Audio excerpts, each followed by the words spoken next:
Salam hangat untuk Anda semua. Selamat datang kembali di penelusuran mendalam kita. Halo. Hari ini kita punya sesuatu yang menurut saya sangat praktis ya. Sebuah peta jalan, kerangka kerja yang sistematis untuk bangun merek pribadi. Bukan cuma dikenal, tapi sukses dan berdampak. Betul. Ini kita ambil langsung dari materi sumber kita, buku Wealthy and Well-Known. Iya, terutama dari bagian akhir, bab 12, yang seolah merangkum semuanya jadi satu perjalanan utuh. Benar sekali. Sumbernya menyebut ini Brand Builder Journey. Dan ini bukan sekedar kayak kumpulan tips acak gitu ya. Tapi sebuah proses yang terstruktur rapi. Nah, misi kita hari ini adalah membedah struktur ini. Kita lihat tahapannya dan gimana pendekatan ini katanya dirancang buat mempercepat pengaruh dan kesuksesan Anda. Mengubah ide jadi bisnis yang signifikan. Dan yang penting juga, mungkin buat Anda yang dengerin, kita mau lihat gimana struktur ini bisa jadi semacam jalan pintas cerdas, biar nggak buang-buang waktu dan ya uang juga. Sesuatu yang pasti menarik buat Anda yang mau belajar efisien, kan? Pasti. Oke, mari kita langsung terjun ya. Konsep intinya ini Brand Builder Journey. Proses 4 fase yang metodis. Tujuannya, ini menarik, membantu merek pribadi melewati tantangan besar. Sumber menyebutnya tembok Shehan. Iya, tembok Shehan. Hambatan tak kasat mata gitu ya, yang misahin antara yang belum dikenal sama yang udah ya mapan dan terkenal. Apa sih yang menarik dari tembok Shehan ini menurut sumber? Kenapa susah ditembus? Nah, ini dia salah satu wawasan kunci yang sering orang lewatkan. Sumbernya menekankan, tembok Shehan ini susah ditembus bukan karena kurang usaha loh, tapi seringnya karena salah strategi fundamental. Oh gitu, bukan kurang kerja keras ya? Bukan. Banyak orang katanya mencoba meniru apa yang dilakukan tokoh terkenal sekarang. Kampanye besar mereka, timnya yang udah gede gitu kan. Iya ya, lihat yang udah di puncak. Persis. Padahal yang seharusnya ditiru itu langkah-langkah awal mereka dulu. Gimana mereka bangun fondasi, gimana mereka dapat momentum awal buat nembus tembok itu. Ini, wah, jebakan yang mahal katanya. Jadi kuncinya di urutan ya, melakukan hal yang benar dalam urutan yang benar. Sumbernya tegas banget soal ini ya. Banget. Banyak yang gagal karena lompat. Misalnya, langsung keluar duit banyak buat website canggih atau pasang iklan mahal-mahal gitu. Padahal pesan intinya belum jelas. Atau belum ada sistem buat nangkap prospeknya. Tepat sekali. Sumbernya bahkan nyebut secara eksplisit kerugian finansialnya. Bisa puluhan ribu dolar katanya, gara-gara nggak sabaran ini. Wow. Bikin website keren, ngejar follower di medsos, atau jalanin iklan sebelum fase 1 sama fase 2 itu kokoh, ya itu tadi, kayak bangun rumah tanpa pondasi. Analoginya pas banget. Nah, buat Anda yang menghargai efisiensi waktu dan sumber daya, paham urutan ini tuh inti dari pendekatan strategis. Bukan soal sibuk kerjain banyak hal, tapi soal bangun momentum yang terarah. Gitu. Oke. Mari kita bedah satu-satu kalau gitu. Fase pertama, fase 1, branding. Ini katanya inti dari bab 3-5 di buku itu ya. Apa aja nih elemen kuncinya di sini? Betul, bab 3-5. Ini fondasinya banget. Isinya soal, pertama, nemuin keunikan Anda. Apa sih yang bikin Anda beda? Terus, memperjelas proposisi nilai Anda. Masalah spesifik apa yang Anda selesaikan dan buat siapa? Kejelasan ya. Kejelasan itu kunci. Lalu, bikin konten original yang benar-benar cerminin pemikiran unik Anda, bukan cuma ngulang-ngulang yang udah ada. Dan terakhir, gimana cara ngemas dan nyampein pesan itu? Caranya harus otentik, resonan, bisa menggerakkan orang. Sumber menggambarkannya kayak bikin cetak biru bangunan. Bikin cetak biru ya? Masuk akal banget. Analoginya pas. Fase ini tuh soal menerjemahkan siapa diri Anda, identitas, jadi apa yang orang pikirkan tentang Anda, reputasi. Ingatkan konsep di sumber soal kejelasan, problem yang Anda atasi sama uniqueness Anda? Iya, itu penting banget katanya. Nah, tanpa kejelasan absolut di sini, semua usaha di fase berikutnya, marketing, selling, itu bakal kurang efektif. Bahkan bisa sia-sia. Ini akar dari semua perjalanan. Kalau akarnya lemah, ya pohonnya nggak bakal tumbuh kuat kan? Sedikit aja keraguan atau ketidakjelasan di sini, wah bisa fatal di tahap selanjutnya. Sangat masuk akal. Jadi fondasi dulu yang kuat, nah setelah cetak birunya jelas, fondasi kuat, baru kita bisa ke fase 2. Marketing, ini katanya terkait sama bab 6-8 ya. fokusnya pindah kemana nih? Betul, bab 68, fokusnya geser ke pembangunan dan pemeliharaan apa yang sumber sebut sebagai ekosistem digital. Ekosistem digital. Istilah keren nih. Maksudnya apa tuh? Ya, pada dasarnya itu keseluruhan kehadiran online Anda yang nyambung semua. Website, blog, medsos, daftar email, mungkin podcast atau channel video. Semuanya kerja bareng secara harmonis. Buat apa? Buat narik, ngelibatin, dan ngelayanin audiens Anda secara terus-menerus. Oke, jadi sistem yang terintegrasi gitu ya? Ya, fase ini mencakup gimana Anda ngerancang struktur penawaran, terus copywriting. Nah, ini seni nulis teks penjualan yang persuasif. Bangun funnel penjualan. Funnel ya? Corong penjualan itu? Betul, serangkaian langkah terstruktur buat ngebimbing calon pelanggan dari awal tertarik sampai beli. Bisa lewat webinar, email berantai, atau strategi konten lainnya. Termasuk juga strategi media sosial dan infrastruktur online pendukung lainnya. Tujuannya berarti bukan cuma menjangkau banyak orang ya, tapi lebih dalam dari itu, kayak bikin mesin otomatis gitu. Tepat. Dan ini wawasan penting lainnya dari sumber. Tujuan utamanya itu mengotomatiskan kepercayaan dalam skala besar. Mengotomatiskan kepercayaan. Wow. Iya.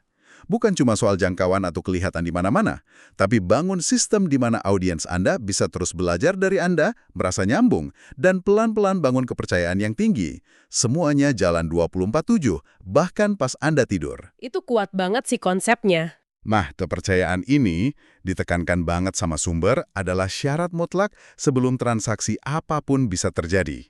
Reputasi duluan, baru pendapatan. Dan kepercayaan itu jembatannya. Tanpa mesin kepercayaan ini, kalau langsung lompat ke jualan, rasanya bakal kayak maksa. Oke. Jadi fondasi branding kuat, terus mesin kepercayaan marketing jalan, baru deh kita siap masuk ke fase 3, selling. Ini katanya terkait bab 9 sampai 11, plus ada pelatihan spesifik ya. Iya, bab 9-11 dan beberapa pelatihan kunci. Fokusnya jelas ya, di sini ubah prospek yang udah hangat jadi klien yang bayar. Dan ya jelas, ningkatin pendapatan. Ini berarti belajar soal psikologi penjualan, teknik ngadepin keberatan, proses closing. Tapi tadi disebut ada pelatihan kunci. Apa aja tuh? Ya, di fase ini fokusnya memang geser jadi lebih proaktif dorong pendapatan. Ada 2 pelatihan utama yang disorot sumber. Pertama, High Traffic Strategies. Strategi trafik tinggi. Kedengarannya intens. Memang, ini soal gimana memaksa pertumbuhan. Istilahnya lumayan kuat ya. Iya, memaksa. Maksudnya itu nggak lagi pasif nunggu audiens datang, tapi aktif narik trafik berkualitas tinggi pakai strategi berbayar yang cerdas. Kayak iklan Facebook, Google Ads, SEO. Optimasi mesin pencari ya. Betul, biar gampang ditemuin di Google. Terus pemasaran afiliasi, dan yang penting banget ngelacak metrik kayak LTV, Lifetime Customer Value. Nilai seumur hidup pelanggan. Iya, total pendapatan dari satu pelanggan gitu. Tujuannya bahkan sampai bikin funnel yang biayanya ketutup sendiri, self-liquidating. Jadi bisa ngiklan terus secara untung. Konsep memaksa pertumbuhan sama self-liquidating funnel itu strategis banget ya kedengarannya. Ini soal ngambil kendali penuh atas pertumbuhan, bukan? Nggak cuma berharap viral atau algoritma baik hati gitu. Persis. Ini geser dari berharap jadi merekayasa. Ada kontrol, bisa diprediksi, bisa diskalakan dalam akuisisi pelanggan. Ini langkah krusial buat benar-benar ubah merek pribadi jadi bisnis yang pertumbuhannya bisa diandalkan. Oke, itu pelatihan pertama. Terus yang kedua apa tadi di fase 3 ini? Yang kedua namanya Thought Leader Launchpad. Nah, ini fokusnya spesifik banget. Pakai penerbitan buku sebagai senjata utama. Oh, buku ya? Iya, buku buat secara definitif, nembus tembok Shehan tadi, dan memantapkan posisi Anda sebagai pemimpin pemikiran, thought leader, yang diakui di industri Anda. Buku, kata sumber, bukan cuma alat bagi ilmu, tapi aset kredibilitas yang kuat banget. Penanda status lah. Menarik. Jadi buku bukan cuma buat dibaca, tapi strategi penembusan pasar dan pengukuhan reputasi. Langkah besar ini ya. Oke, nah setelah lewat branding, marketing, selling, sampailah kita ke puncak perjalanan yang digambarkan sumber, fase 4, scaling. Dan ini kan fokus utama dari bab 12 yang jadi inti kita hari ini. Betul, ini puncaknya, bab 12. Tujuannya ambisius banget, ubah merek pribadi dari sekedar penghasilan jadi bisnis bernilai 8 digit, puluhan juta dolar. Fokusnya di pelatihan 8-figure entrepreneur. Apa nih inti dari fase pamungkas ini? Ini lompatan kuantum bisa dibilang. Fase scaling, seperti dijelaskan di bab 12, itu soal transformasi. Dari seorang pakar atau praktisi solo, jadi seorang CEO atau pemilik bisnis sejati yang bangun aset. Bukan lagi soal keahlian pribadi ya? Bukan cuma itu lagi, bukan lagi soal berapa banyak klien yang bisa Anda tangani sendiri, tapi soal bangun sebuah entitas bisnis yang kokoh, sistematis, dan punya nilai. Jadi apa aja sih yang diajarin di pelatihan 8-figure entrepreneur yang jadi inti fase 4 dan bab 12 ini? Kedengerannya udah masuk ranah manajemen bisnis tingkat lanjut banget nih. Betul sekali. Materinya itu pilar-pilar fundamental bisnis yang sering diabaikan sama para pakar yang mungkin kejebak di praktik mereka sendiri. Contohnya apa aja tuh? Misalnya, manajemen arus kas, cash flow yang cermat. Pastiin duit masuk keluar itu sehat. Terus, bikin efisiensi operasional. Gimana bangun tim, delegasi, bikin proses biar bisnis jalan mulus tanpa Anda harus terlibat di setiap detail. Sistemasi ya? Ya. Terus, pemahaman mendalam soal laporan keuangan. Bukan cuma nyerahin ke akuntan, tapi beneran ngerti angka-angkanya. Laba rugi, neraca, buat ambil keputusan strategis. Juga strategi ningkatin valuasi bisnis. Gimana bikin bisnis Anda menarik buat investor atau pembeli di masa depan. Wah, ini udah mikir jangka panjang banget. Banget. Dan yang paling penting, bangun sistem yang bisa diskalakan, scalable systems. Infrastruktur, proses, tim yang memungkinkan bisnis tumbuh eksponensial tanpa harus bergantung pada kehadiran Anda terus-menerus. Wow, ini benar-benar pergeseran dari bekerja di dalam bisnis jadi bekerja pada bisnis. Dari cuma ahli jadi arsitek bisnisnya. Tepat. Bab 12 dan fase 4 ini menekankan transformasi jadi pemilik bisnis yang strategis. Fokusnya luas, dari pendapatan pribadi jangka pendek, jadi bangun aset bisnis yang bernilai jangka panjang, berkelanjutan. Bahkan, potensinya bisa ciptain kekayaan lintas generasi atau warisan, legacy. Legacy ya. Sumber negesin ini soal ciptain sesuatu yang jauh lebih besar dari diri Anda sendiri. Sebuah mesin bisnis yang bisa terus jalan dan kasih dampak, bahkan mungkin tanpa Anda lagi di dalamnya suatu hari nanti. Ini tujuan akhir dari Brand Builder Journey menurut buku ini. Perjalanan yang, sangat terstruktur dan komprehensif ya. Sumbernya kan nyebut ada total 12 kursus pelatihan inti ya, yang tersebar di 4 fase ini. Tapi satu hal yang ditekankan juga, ini bukan pendekatan kaku, satu ukuran untuk semua kan? Benar. Fleksibilitasnya juga penting disebut. Perjalanan ini bisa disesuaikan sama kondisi Anda sekarang. Kalau Anda, misalnya udah jago banget soal pemasaran digital karena latar belakang Anda, ya nggak perlu ngulang kursus dasar di situ. Bisa langsung fokus ke yang lain ya, sama yang sering kita lihat di luar sana. Orang coba taktik A hari ini, besok taktik B, gonta-ganti model bisnis, ngejar tren terbaru tanpa arah yang jelas, tanpa fondasi kuat. Dan itulah salah satu nilai utama yang ditawarin kerangka kerja ini.